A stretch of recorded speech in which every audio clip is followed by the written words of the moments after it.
Bialystok and nearby Grodno are cities influenced over the centuries by many different peoples, empires and religions.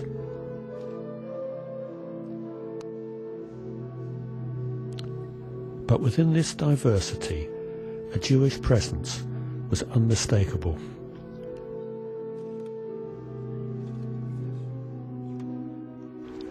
During the 19th century, they made up more than half of all residents, and at times as many as 3/4. By 1939, with both cities part of an independent Poland, Bialystok was home to around 50,000 Jews, and Grodno about 25,000. But that was about to change.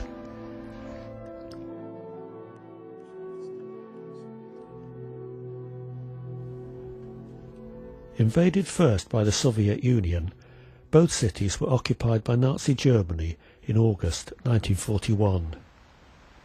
Within days, Bialystok saw an orgy of looting, destruction and killings.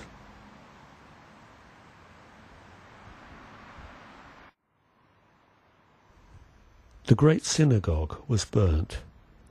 Hundreds were forced inside and perished there.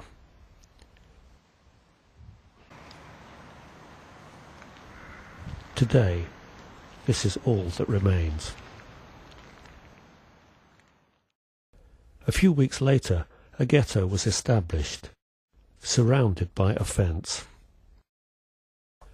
Grodno saw less violence during the initial occupation, but the Jewish population was soon subject to restrictions and expected to provide forced labour. In November, 2 ghettos were established there. Those people thought to be more productive were enclosed in a small area near the city centre, surrounded by a wall, whilst others were settled in this suburb. In the ghettos, living conditions were poor and food was scarce, and pressures increased as others arrived from rural areas. But they included factories that contributed to the German war effort.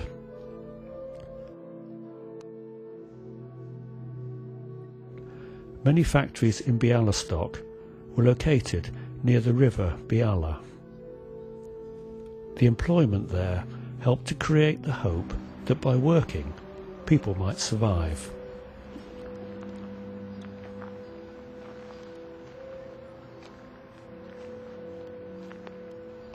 Not everyone was convinced, and some sought to organise resistance. This park is named after Mordechai Tannenbaum, who arrived from Warsaw in November 1942 with the aim of bringing groups in Bialystok together.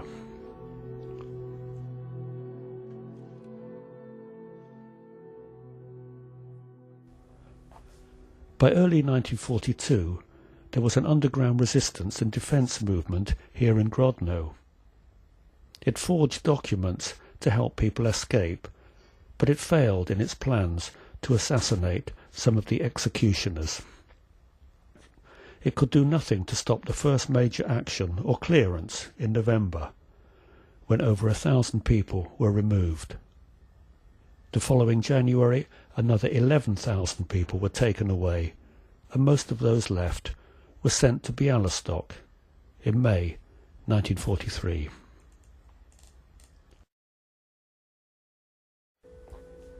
They arrived in a Bialystok that was now an important part of the war economy, with some 40,000 ghetto residents. They experienced relative tranquility until a major clearance in February. From the assembly point here in Jurywika Street, about 10,000 people were taken to Treblinka, while another 2,000 were shot in their homes and in the street. Though local community leaders still hoped to survive through labour, mounting evidence, including the Warsaw Ghetto destruction in July, suggested otherwise. But it was only then that Tannenbaum and others were able to create a united fighting organisation.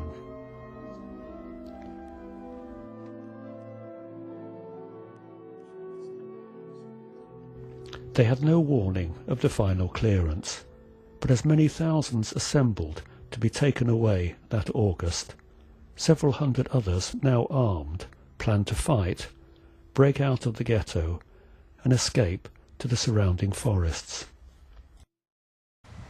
They fought in this part of the ghetto, which today is completely rebuilt. Unlike the earlier Warsaw Uprising, they lacked time to prepare and lacked widespread support from within the ghetto. Facing much better armed troops with tanks, many of the leaders retreated to a bunker close to these shops. Soon located by the Germans, all but one were killed. Though some armed resistance continued, within a few weeks the ghetto was cleared. Just a few hundred managed to hide outside the ghetto or join partisans. By the end of the war, barely 1,000 Jews remained in Bialystok, less than 300 of them survivors from the ghetto.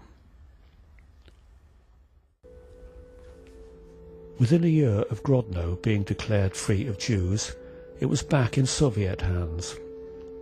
By the war's end, around 2,000 Jews were living there, soon to find themselves part of the Soviet Union. Now it is an independent Belarus.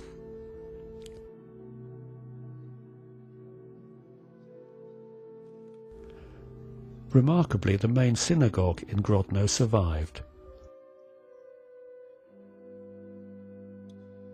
though for many years it was used for storage and for housing homeless people.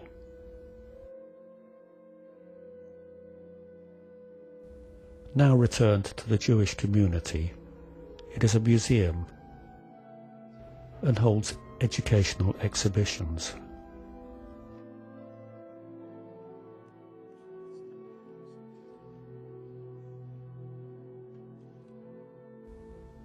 The ghetto areas have been completely redeveloped.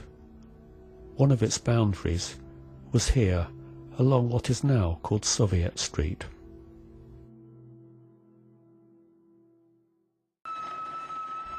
Today, just a few hundred Jewish people can be found among Grodno's more than 300,000 population.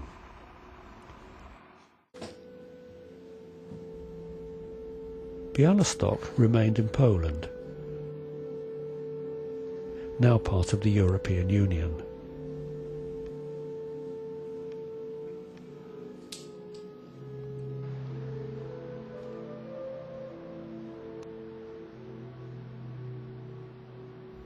Near what was once the main entrance to the ghetto, there is now a modern shopping gallery, though not everyone shops there.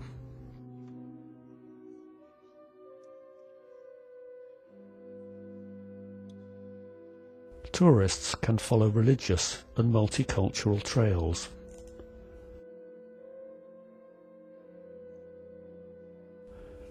They include Mordechai Tannenbaum Park, now surrounded by high-rise housing, where there is this monument.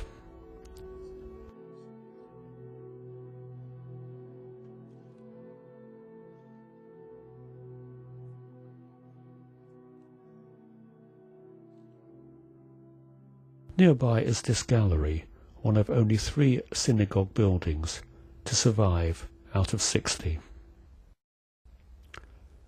The trails also pass the birthplace of Ludwig Zamenhof, who, experiencing a Babel of languages in 19th century Bialystok, invented the new language, Esperanto.